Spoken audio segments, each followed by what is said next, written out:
জানুয়ারি 23, 1959 সালের একটি হৃদয় বিদারক ঘটনা।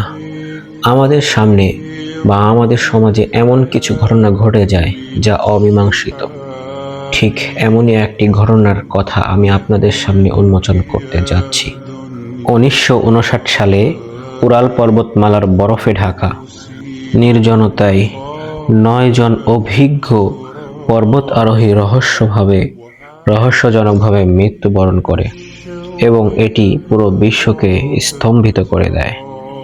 এই ঘটনাটি ইতিহাসে ডেথলক পাস ইনসিডেন্ট নামে সুপরিচিত। আজ পর্যন্ত এটি পৃথিবীর অন্যতম অমীমাংসিত রহস্য হিসেবে বিবেচিত। ইগোর ড্যাতলভের নেতৃত্বে 10 জনের একটি দল সাইবেরিয়ার উরাল পর্বতমালার উত্তর দিকে একটি কঠিন অভিযানে বের হন। তাদের মধ্যে ছিল 8 জন পুরুষ এবং 2 জন নারী। সাইবেরিয়ার উরাল পর্বতমালার উত্তর দিকে একটি কঠিন অভিযানে বের হন। তাদের উদ্দেশ্য ছিল গোরা ওরটেন পাহাড়ে পৌঁছানো, যা ছিল অত্যন্ত ভয়ঙ্কর এবং মানুষ খেকো বলে পরিচিত একটি পাহাড়ের নাম। যাত্রার শুরুতে একজন সদস্য অসুস্থ হওয়ার কারণে সে বাসায় ফিরে আসে, বাকি থাকে 9 জন। অনেক দিন যাবৎ তারা তাদের বাসায় ফিরে না আসার কারণে সেখানে একটি রেস্কিউ টিম পাঠানো হয়। 26শে ফেব্রুয়ারি উদ্ধারকারীরা তাদের পরিত্যক্ত তাঁবু খুঁজে পান। অদ্ভুত বিষয় ছিল যে তাঁবুটি ভেতর থেকে ধারালো কিছু দিয়ে কাটা হয়েছিল, যেন তারা খুব তাড়াতাড়ি তাঁবু থেকে বের হয়ে চলে আসতে পারে। আরও একটি আশ্চর্যের বিষয় হলো যে মরা দেহের লাশের অবস্থা দেখে সেখানকার রেস্কিউ টিম অত্যন্ত হতভম্ব হয়ে পড়ে।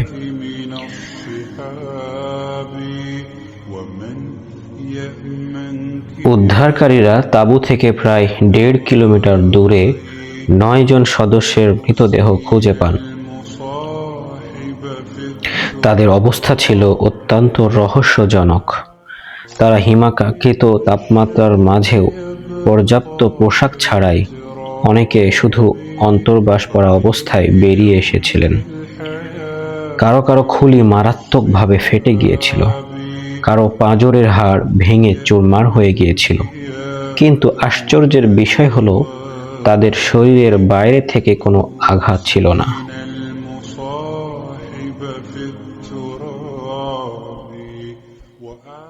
তাদের ভিতর একজন নারীর জিহ্বা এবং চোখ খুঁজে পাওয়া যায়নি। সবচেয়ে অদ্ভুত তথ্য হলো তাদের পোশাকে উচ্চ মাত্রার তেজস্ক্রিয়তা পাওয়া গিয়েছিল। তাদের সাথে এমন কেন হয়েছিল, সেই কারণগুলো কি কি সেটা জানার জন্য একটি টিম গঠন করা হয় এবং তারা মানুষকে সান্ত্বনামূলক কিছু তথ্য উপস্থাপন করে, যেমন তুষার ধস। সাম্প্রতিক গবেষণায় বলা হয়েছে ছোট আকারে তুষার ধসের কারণে তারা পালাতে বাধ্য হয়েছিল।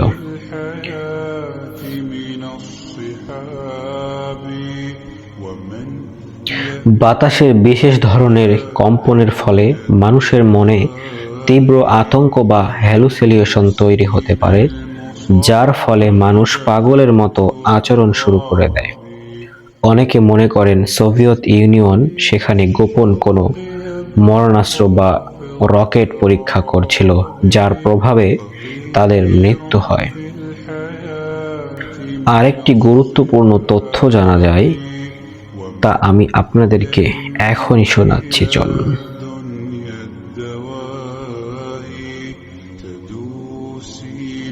ওই পাহাড়ের আশেপাশের লোকজন ওই 9 জনকে নিয়ে ধারণা করেন যে এখানে এলিয়েন বসবাস করে।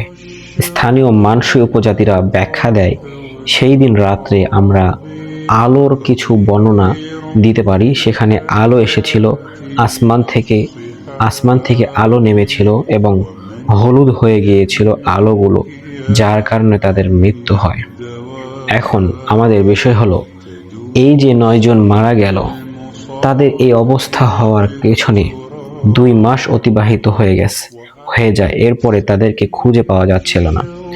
কিছু লাশ তারা খুঁজে পেয়েছিল এবং কিছু লাশ তারা সামনের নর্দমায় পেয়েছিল, যেই নালাতে লাশগুলো ছিল। এই 9 জনের ভিতরে একজন যে চলে এসেছিল, এই বিষয়গুলো নিয়ে অনেক কথা হয় যে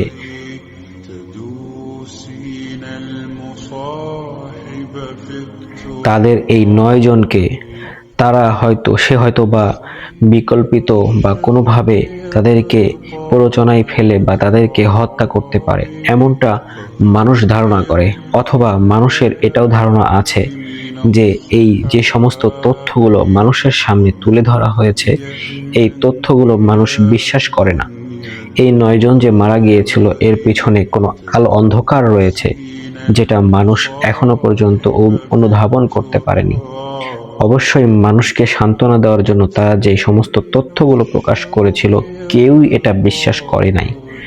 তারা ভেবেছিল যে তারা মানুষকে সান্ত্বনা দিচ্ছে, মানুষ সেটা বুঝবে না, কিন্তু মানুষ বুঝতেছে। হয়তোবা তাদের সাথে কোনো কিছু হয়েছিল বা এমন কোনো কিছু ছিল যে ওইখানে, যার কারণে একজন ব্যাখ্যা বিশ্লেষণকারী বলেন, যার কারণে হয়তোবা তারা সেই জিনিসগুলো দেখে ফেলে, গোপন জিনিসগুলো, যার কারণে তাদেরকে মেরে ফেলা হয়, তাদেরকে হত্যা করা হয়। বিভিন্নভাবে নথিপত্রগুলো ঘেটেও কোনো কাজ হয় নাই। শেষ পর্যন্ত এই কেসকে বিভিন্নভাবে লুকায়িত করার চেষ্টা করা হয়েছে, বিভিন্ন সরকার এটাকে লুকায়ে রেখেছে। কিন্তু বারবার যখন এই ঘটনা সামনে আসছিল, মানুষের আবেগ আপ্লুত হয়েছিল, তখন এই মানুষগুলো সরকারের কাছে দাবি জানাচ্ছিল যাতে এর সঠিক একটি বিচার হয়।